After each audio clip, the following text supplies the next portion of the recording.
Po më 31 korik, qeveria shpalli në Tepelen edhe koncesionet për kryengritjen e Shqipërisë së Jugut. Faljen e kryengritësve, hapjen e shkollave shqipe, ndërtimin e rrugëve, të urave e tjerë.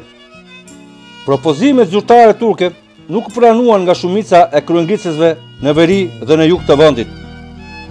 Kryengritësit e Shqipërisë së Veriut u shtrënguan. Më në fund, të ulen e të bisedojnë me përfaqësuesit e qeverisë. Megjithëse ajo nuk donte të përfillte kërkesat e shqiptarëve për autonomi. Malësorët ngunën këmbë në 12 kërkesat e Gresës, që përmbanin autonominë e Shqipërisë.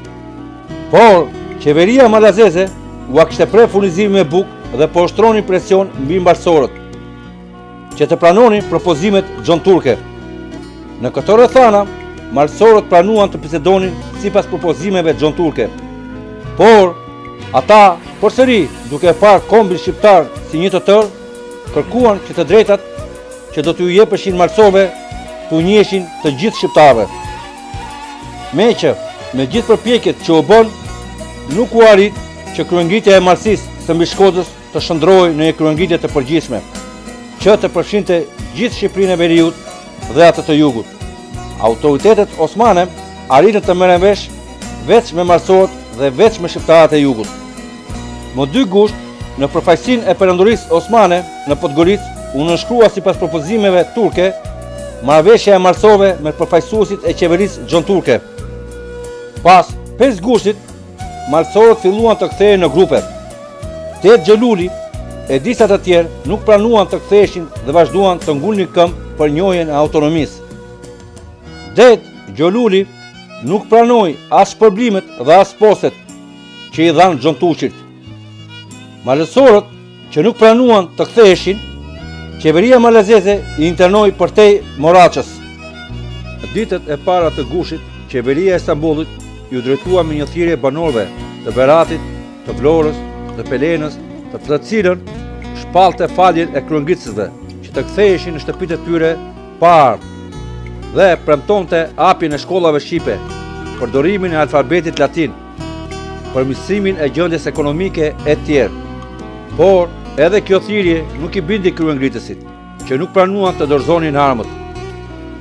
Edhe në këtë kohë, kryengritësit e Shqipërisë së Jugut, ashtu siç bën me kërkesat e parashtruara në monastirin e Cepos, synonin të fitonin të paktën të njëjtat lëshime që u bën edhe malësorëve të Shqipërisë së Veriut. Kjo kërkesë për privilegje të njëjta për të gjithë shqiptarët nënkumtonte njohjen e shqiptarëve si një kombë i bashkuar. Një kërkesë e tillë përfshinte edhe çështjet sa të mpret, po aq edhe delikate, siç ishte përcaktimi i kufive, i territorëve ku do të zbatoheshin dhe të shtriheshin këto privilegje. Kjo do të ishte një nga mënyrat për të veçuar kombësinë shqiptare nga fqinjet, për të prerë rrugën pretendimeve shoviniste të shteteve ballkanike mbi trojet shqiptare. Kjo shihej nga shqiptarët e Jugut si një masë e cila mund të largonte sado pak rrezikun e coptimit të vendit. Këtë kërkesë e përkran edhe shqiptarët e mërguar, shoqëritë dhe shtypi i tyre, që kërkuan nga qeveria gjonturke të zbatoj të tanë shqiptarëve venomet që ju dhanë malësorëve. Por, pas përfundimit të kryengritjes në veri, porta e lartë odhi trupa të shumta ushtarake në Shqipërinë e Jugut. Në këto rrethana, edhe kryengritësve të Shqipërisë së Jugut nuk u mbeti gjë tjetër veç të pranonin marrëveshjen me qeverinë gjonturke. Më 18 gusht të vitit 1911 u mbajt në Tepelen mbledhja e përfaqësuesve të Paris dhe e komandantëve të çetave të kësaj treve.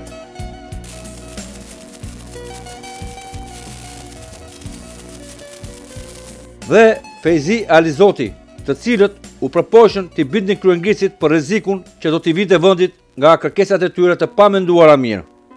Shqiptarët në jug të vendit u detyruan të pranonin propozimet e qeverisë. Amnisti e përgjithshme, mësimi i gjuhës shqipe në shkollat shtetërore me alfabetin latin, subvencionimi nga ana e shtetit e shkollave shqipe, caktimi i nënpunësve që njohin gjuhën shqipe dhe zakonet e tyre, kryerja e shërbimit ushtarak në kohë paqe në vend, caktimi i taksave të popullit sipas mundësive të vendit, rindërtimi i disa urave, mbajtja e armëve me leje të posaçme, rihapja e shkollës normale të Elbasanit dhe caktimi i fondit për mbajtjen e saj. Me mbledhjen e Tepelenës dhe me dorëzimin e shumicës së kryengritësve i u dha fund përkohësisht kryengritjes edhe në Shqipërinë e Jugut. Por edhe këtu pati shumë kryengritës që nuk pranuan marrëveshjen me qeverinë. Kryengritja e shqiptarëve e vitit 1911 përfundoi me një marrëveshje gjysmake për shkak se nuk arriti të shndrohej në një kryengritje të përgjithshme. Megjithatë, u arrit të vendosën kontakte midis kryengritësve të Shqipërisë së Veriut e asaj të Jugut, si dhe me kolonitë.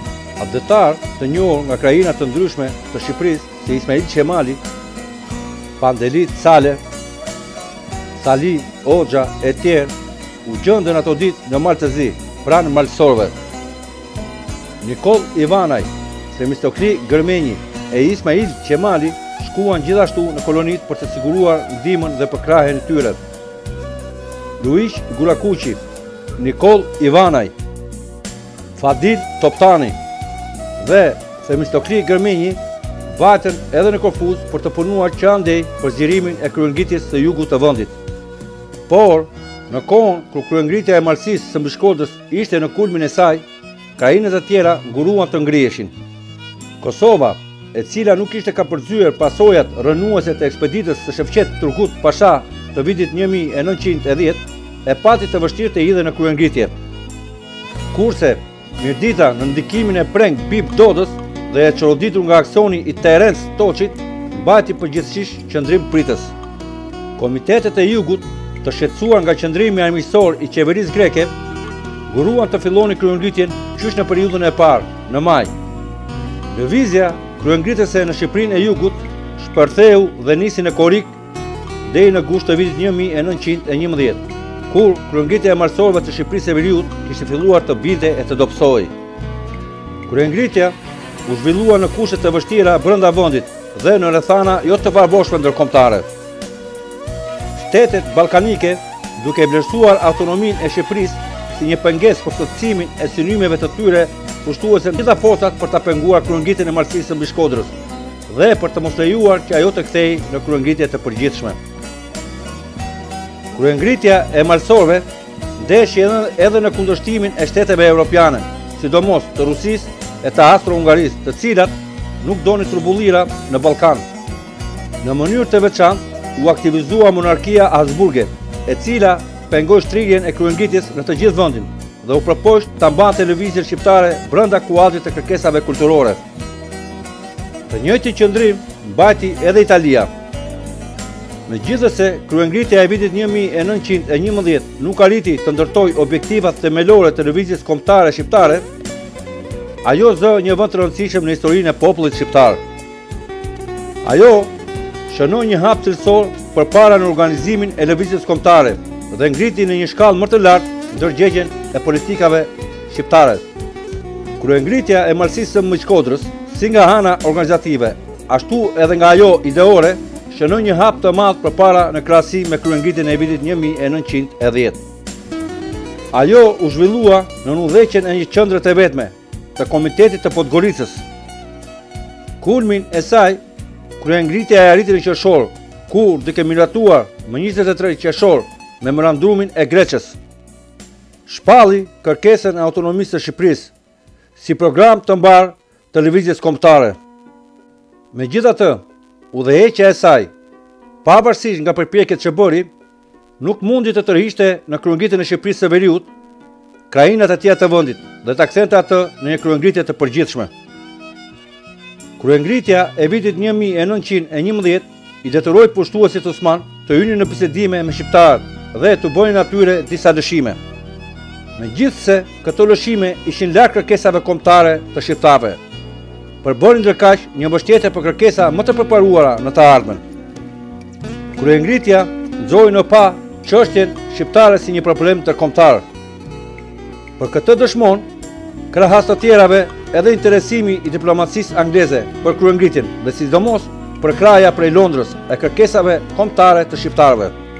Kryengritja e vitit 1911 mund të mbahet si prologu i kryengritjes së përgjithshme shqiptare të vitit 1912. Qeveria Gjon Turke, edhe pas kësaj kryengritjeje, filloi politikën e saj shtypse në Shqipëri. Ajo nuk u dha shqiptarëve as koncesionet që bëri gjatë marrëveshjes me kryengritësit. Sapo kryengritësit u kthye në shtëpitë e tyre dhe u qetësua disi gjendja, ajo rifilloi politikën e mëparshme. Megjithëse kërkesat për t'u dhënë të drejta të njëllojta si të marsorëve edhe krahinave të tjera të vendit u parashtua në çdo anë të Shqipërisë. Autoritetet zyrtare në qendër e në provinca u përpoqën të ngushtonin hapësirën e zbatimit të marrëveshjes me kryengritësit shqiptar. Në fillim, qeveria ja njohë këto koncesione vetëm Thonxhakut të Shkodrës, pastaj vetëm zonës së kryengritjes dhe së fundi marsorëve të riadhesuar nga Mali i Zi, por jo gjithë Shqipërisë. Dërsa për shqiptarët, marrëveshjet me Gjontushit qenë vetëm një anëpushim i përkohshëm, i nevojshëm për të mbledhur forcat e për t'i dhënë goditjen përfundimtare sundimit osman në Shqipëri.